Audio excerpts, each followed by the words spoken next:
Hey, this is Dave with OC Astronomy.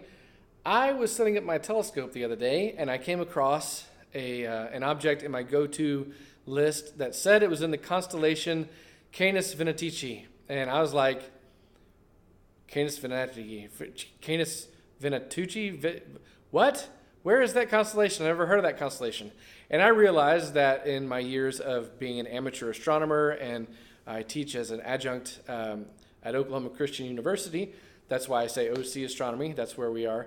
That in all those years, I didn't really have a super great grasp of where all the constellations were. I knew that there were 88 of them, but I wasn't sure where they all were. So I thought, hey, maybe I'm not the only guy who's tried to go out to their scope and seen an object, like the Whirlpool Galaxy and said M51 or whatever. Where is it at? Canis Venatici. What? And so I thought, hey, I'd make a little series of videos and go over the different constellations in the sky. And I found a really neat website called Constellation Guide and constellationguide.com, I believe. And you can go there and look for yourselves. It has all the 88 constellations with maps and where to find them. And they are grouped they're gathered into groups by the names. And some of the names are all gathered into the groups by their myth or by their location in the sky or how they came to be named. Some of the constellations weren't named until the 15 or 1600s.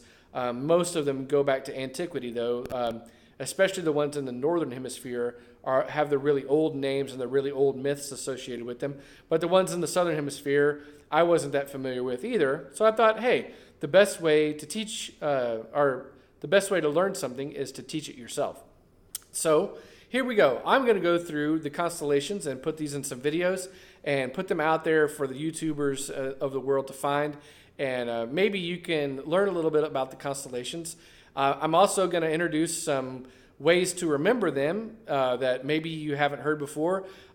Maybe even put in some 12-year-old humor that a little boy might laugh at with some really dumb jokes or some bad puns or whatever, and maybe help you word association-wise to remember those constellations out there. So let's start at the top. I'm going to start with the circumpolar group, and this group is the Ursa Major and Ursa Minor group, the Big Dipper and the Little Dipper, but they're not officially titled that. Their official titles are Ursa Major and Ursa Minor. Let's look first at Ursa Minor. Ursa Minor has the number one star in the sky, not by size but by importance, Polaris. And Polaris is at the tip of the Little Dipper. It is the North Star. If you are aligning your telescope every night, as you should if you're doing astroimaging, then you should find the North Star. That should be your first thing that you find. And, they say it looks like a little bear. I don't see the little bear. I actually kind of imagine this as if God had a unicycle and the spokes of the unicycle emanated out of the north as the lines of right ascension, the lines of right ascension were God's unicycle, then that could be the pedal of the unicycle.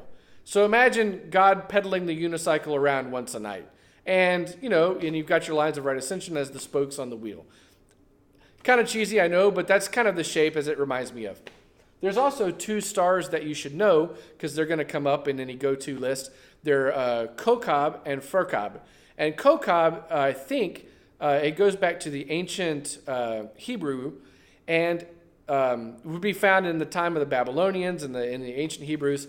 The word Kokab meant star. It was just the word for star. And the reasoning goes, just like Polaris, we call it the North Star, or the star.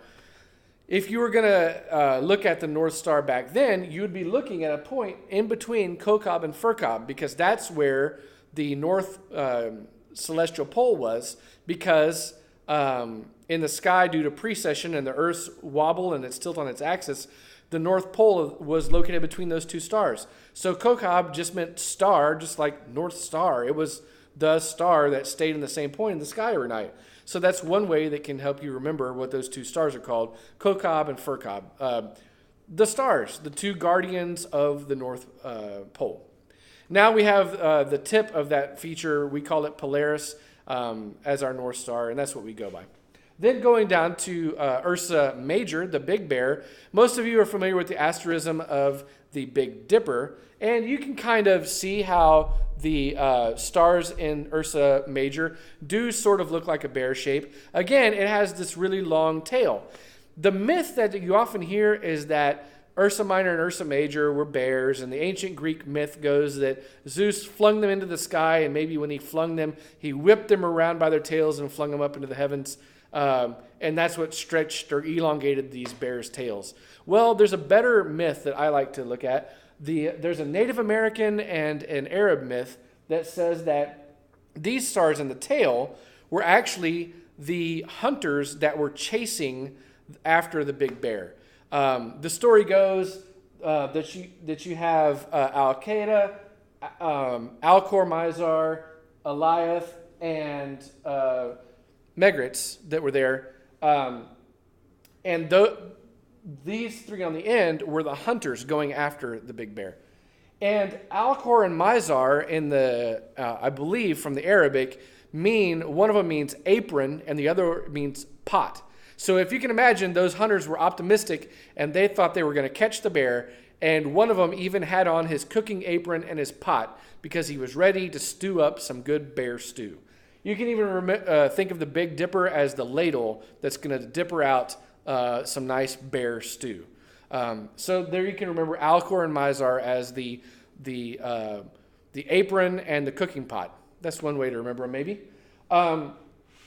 Then there's the old adage that says, follow the arc to Arcturus. I like this constellation over here, and it is one of my all-time favorites. It is called Booties, and yes, I'm bringing booty back. Yes, my 12-year-old laughs at the name of this constellation. It is called Booties. As the ancient Greeks might have said with the double dot over the second O, booties, which is even funnier to me. So here you have Booties. And it, to me, kind of looks like an ice cream cone or whatever you want to call it. It's been called the herdsman who herds the big bear around the North Pole.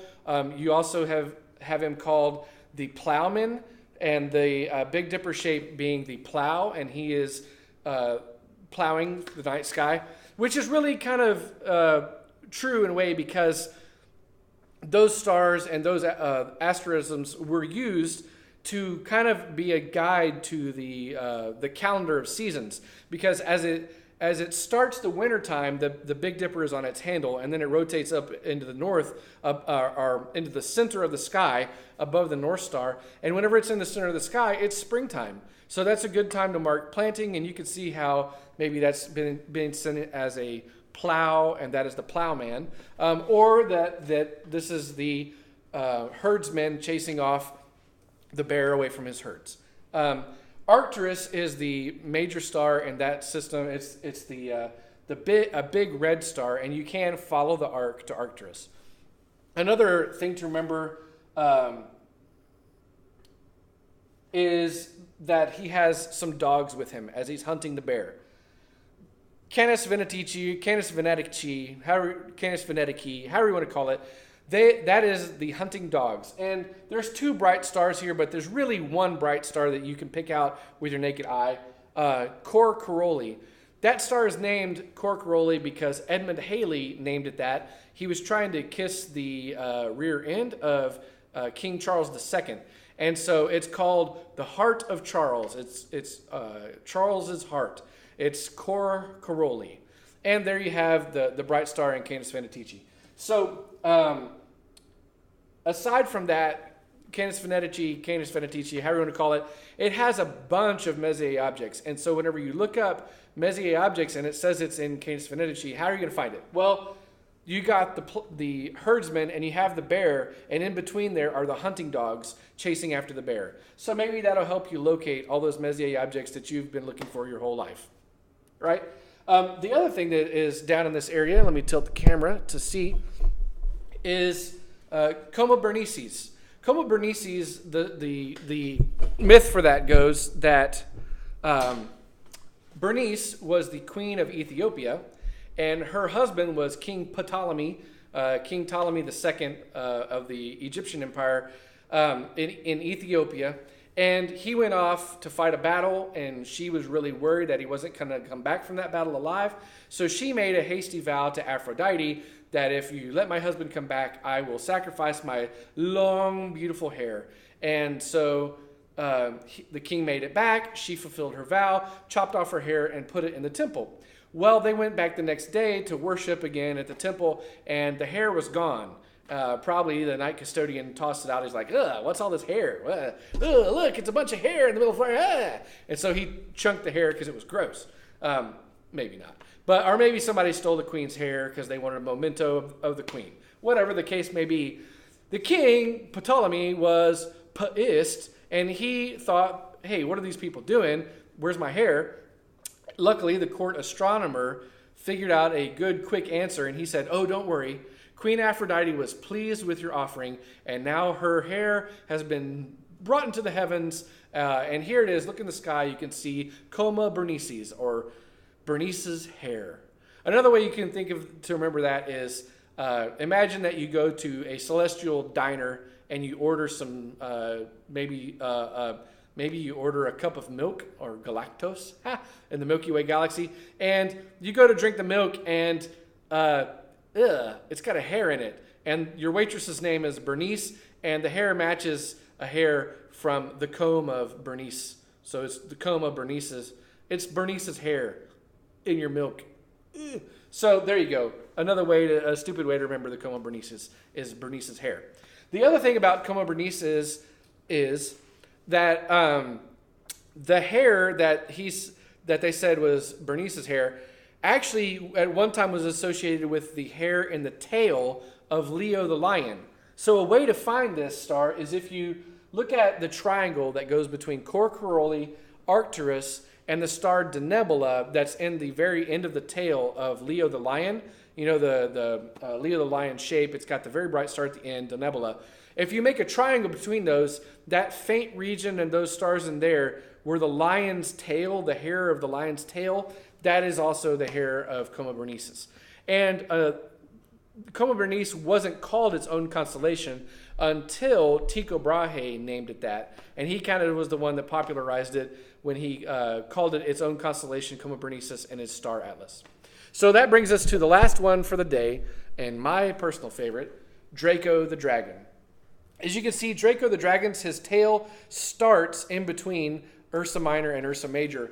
And the tail of the big worm goes around and comes in here.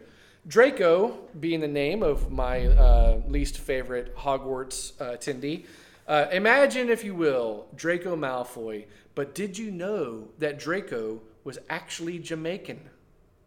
He's Jamaican. How do I know? Because on his head, the two stars here, one of them is named Rastaban, and the other one is named Altanen. So think of it this way. Draco is secretly a Jamaican Rastafarian, and he's going to Jamaica to work on his El Tannen. He's tannin in Jamaica with Rasta music in the background. Draco Malfoy, pasty white Draco. You can remember that, can't you? Rastaban and El Tannen on the beaches of Jamaica. Besides that, Draco, who doesn't like a good dragon? Dragons are awesome. So there are your constellations and your stars for today's lesson, folks. We've got Ursa Minor, Ursa Major, the herdsman, Bootes. We've got his hunting dogs with him, with the famous star Cor Caroli, the heart of Charles. You've got Bernice's hair in your milk. You've got hair in your milk. And then you've got Draco the Dragon, the Jamaican Draco Malfoy, the Rasta man looking for his El Tannen on the island of Jamaica. So there you go. He's riding his dragon.